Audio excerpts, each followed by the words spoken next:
Българите не се хранят здравословно. Това коментира пред наш екип диетологът Юлия Григорова и даде съветите си относно проблемите на нездравословно хранещите се и дали е полезно да се храним разделно. Според експерти, проблемът на повечето българи е, че бързат за работа, гледат да се хранят на крак и смятат здравословната храна за много по-скъпа.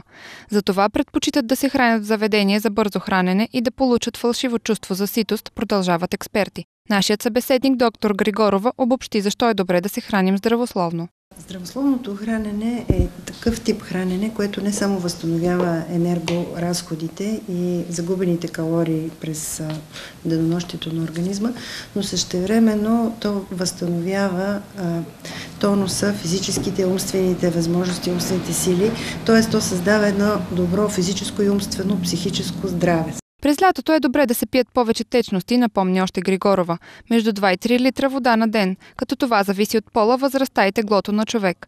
Освен това е добре да се ядат повече ядки и свежи листни зеленчуци, тъй като това води до тонизиране на организма. Юлия Григорова добави още, че е хубаво да се храним разделно, тъй като всяка храна се усвоява по различен начин.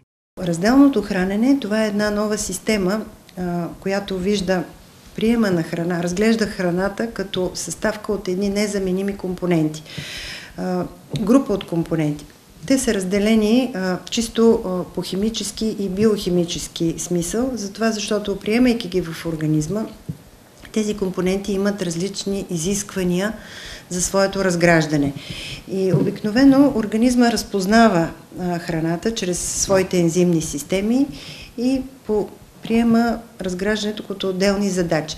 Диетологът напомни, че въглехидратите и протеините се ядат отделно, но могат да се комбинират с зеленчуци, а плодовете трябва да се ядат самостоятелно най-малко 30 минути преди хранене или 3 часа след. Неправилното комбиниране на храните води до подуване и отпадналост, завърши Григорова.